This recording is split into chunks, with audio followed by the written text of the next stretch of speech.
আজ সোমবারের দিনে বাড়াতে গোপনে আল্লাহর এই নামটি 131 বার পড়ুন। 60 বছরের গুনাহ মাফ হবে, ভাগ্য খুলে যাবে, দোয়া কবুল হবে, জান্নাত নসিব হবে, আশা আকাঙ্ক্ষা পূরণ হবে। সোমবারের দিন অত্যন্ত বরকতপূর্ণ একটি দিন, ফজিলতপূর্ণ একটি দিন, মাহাত্ম্যপূর্ণ একটি দিন, তাৎপর্যপূর্ণ একটি দিন। সোমবারের দিন আল্লাহ তাআলার পক্ষ থেকে বিশেষ নিয়ামত প্রদান করার দিন। সোমবারের দিন আসমানের সকল দরজা উন্মুক্ত করে দেওয়া হয়। সোমবারের দিন সারা পৃথিবীর সমস্ত মানুষের আমলসমূহের রিপোর্ট পেশ করা হয়ে থাকে। সোমবারের দিন সাইয়্যিদুল মুরসালিন, ইমামুল মুরসালিন, খাতামুন নবিয়্যিন, রাহমাতুল লিল আলামিন, আমাদের হৃদয়ের স্পন্দন, কলিজার টুকরা, যার আদর্শের মধ্যে রয়েছে মানব জাতির কল্যাণ এবং সফলতা, যিনি বিশ্ববাসীর জন্য রাহমাতুল লিল আলামিন হিসেবে এই পৃথিবীতে আগমন করেছেন। সোমবারের দিনটিকে স্বয়ং নবী করিম সাল্লাল্লাহু আলাইহি সাল্লাম গুরুত্ব দিতেন। আমরাও যদি এই দিনটিকে গুরুত্ব দেই, এই দিনে নফল ইবাদত বন্দেগী করি, নফল নামাজ পড়ি, কোরআন তেলাওয়াত করি, জিকির আজগার করি, তাসবিহ তাহলিল পাঠ করি, রব্বুল আলামিনের দরবারে রুনাজারি করি, আল্লাহ পাক রব্বুল আলামিন আপনার আমার জীবনের সকল গুনাহকে মাফ করে দিবেন। আল্লাহ তাআলা ভাগ্যকে পরিবর্তন করে দিবেন, দোয়াকে কবুল করবেন, আশা আকাঙ্ক্ষাকে পূরণ করে দিবেন। বরকতপূর্ণ এই দিনে আমরা প্রত্যেকে গুরুত্ব সহকারে আমাদের সময় সুযোগ অনুপাতে নফল ইবাদত বন্দেগী করব, আল্লাহ তাআলার দরবারে রুনাজারি করব। আল্লাহ পাক রব্বুল আলামিন আমাদের দোয়াকে কবুল করবেন। বরকতপূর্ণ এই দিনে ফজরের নামাজ সম্পূর্ণ করার পর গুরুত্ব সহকারে আমরা আয়াতুল কুরসির আমল করব। নবী করিম সাল্লাল্লাহু আলাইহি সাল্লাম বলেন, যে ব্যক্তি ফরজ নামাজের পর আয়াতুল কুরসি আমল করবে, আল্লাহ তাআলা তার জন্য জান্নাত অবধারিত করে দিবেন। যে ব্যক্তি ফরজ নামাজের পর মাত্র একবার আয়াতুল কুরসি আমল করবে, আল্লাহ তাআলা তার মৃত্যুর যন্ত্রণাকে হালকা করে দিবেন, রিজিক বৃদ্ধি করে দিবেন। আল্লাহ পাক রব্বুল আলামিন তাকে দুনিয়া এবং আখিরাতের নানাবিধ কল্যাণ প্রদান করবেন। কোনো ব্যক্তি যদি সকাল সন্ধ্যায় আয়াতুল কুরসির আমল করে, আল্লাহ তাআলা তার জিম্মাদার হবেন, শয়তান তার নিকট আসতে পারবে না। কোথাও রওনা হওয়ার পূর্বে কোনো ব্যক্তি যদি আয়াতুল কুরসি আমল করে বা বাম পাও ফেলে এরপরে কাজ শুরু করে, আল্লাহ তাআলা তার কাজের মধ্যে সফলতা দান করবেন। আল্লাহ পাক রব্বুল আলামিন তাকে সার্বিকভাবে কল্যাণ প্রদান করবেন। তার বাড়ি ঘর, আত্মীয় স্বজন, প্রতিবেশী সকলকে আল্লাহ তাআলা হেফাজত করবেন। আমরা গুরুত্ব সহকারে সোমবারের দিন ফজরের নামাজ সম্পূর্ণ করার পর আয়াতুল কুরসির আমল করব। সন্তানদেরকে আয়াতুল কুরসির শিক্ষা দেব, স্ত্রীরাও যেন আয়াতুল কুরসির আমল করে, ফ্যামিলির প্রত্যেকটি সদস্য যেন আয়াতুল কুরসির আমল করে কোরআনের বরকতপূর্ণ এই আয়াতের আমলে অভ্যস্ত হয়ে যায়। সেই জন্য আমরা প্রত্যেকেই চেষ্টা করব।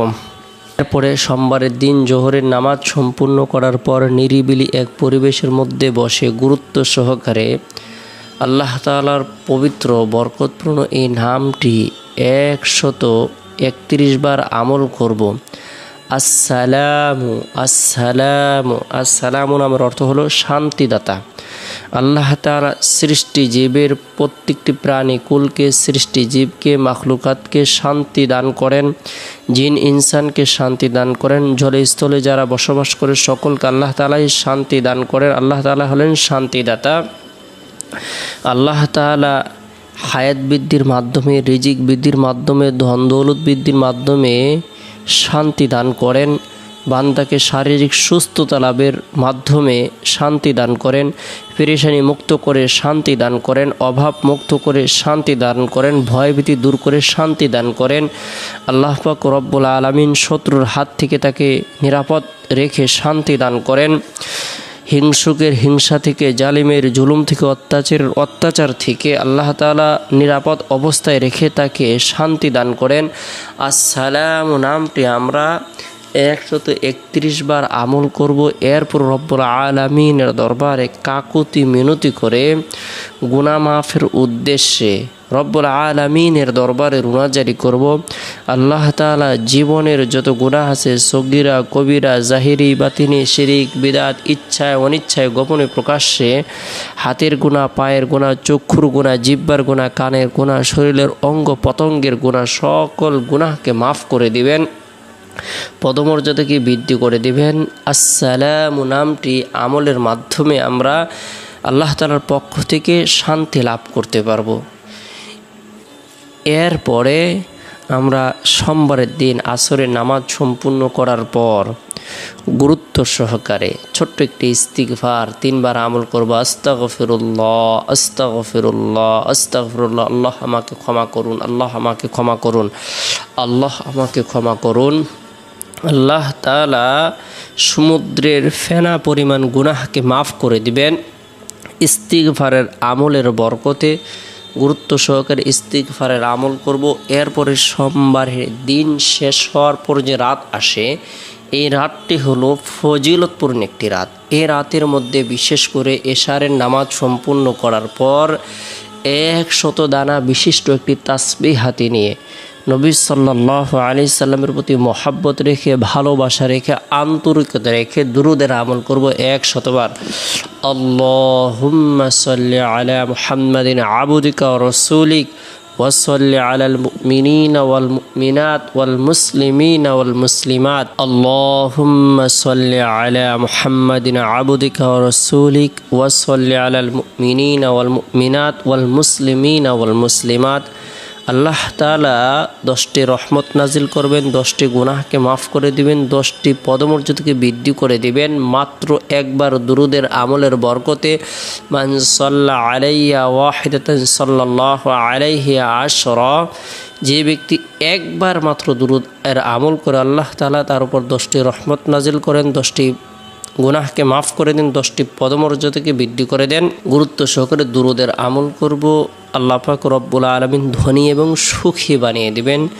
এরপর রাতে ঘুমানোর পূর্বে গুরুত্ব সহকারে আমরা প্রত্যেকেই আল্লাহ তাআলার জিকির করব। লা ইলাহা ইল্লাল্লাহ, আল্লাহ ছাড়া কোনো মাবুদ নাই, কোনো ইলাহ নেই। আসমানের ইলাহ আল্লাহ, জমিনের ইলাহ আল্লাহ, সকালের ইলাহ আল্লাহ, সন্ধ্যার ইলাহ আল্লাহ, রাতের ইলাহ আল্লাহ, দিনের ইলাহ আল্লাহ। লা ইলাহা ইল্লাল্লাহ, আল্লাহ ছাড়া কোনো মাবুদ নাই, কোনো ইলাহ নেই। মুহাম্মাদুর রাসূলুল্লাহ, মুহাম্মদ সাল্লাল্লাহু আলাইহি সাল্লাম আল্লাহর রসুল। এই কালেমার জিকির করব। আল্লাহুম্মা বিসমিকা আমুতু আহইয়া, এই দোয়াটি পাঠ করে নিয়ে যাব। চেষ্টা করব রাতের 1/3 অংশে ঘুম থেকে জাগ্রত হয়ে তাহাজ্জুদের নামাজ পড়ার জন্য। কেননা আল্লাহ পাক রব্বুল আলামিন রাতের 1/3 অংশে প্রথম আসমানে আগমন করেন। বিশ্ববাসীর যা কিছু প্রয়োজন রয়েছে, হাজত রয়েছে, ইচ্ছে রয়েছে, আশা আকাঙ্ক্ষা রয়েছে, সকল ধরনের ইচ্ছেগুলো, আশা আকাঙ্ক্ষাগুলো পূরণ করে দেওয়ার জন্য আল্লাহ তাআলা নিজের পক্ষ থেকে ঘোষণা করে থাকেন, দোয়া কবুল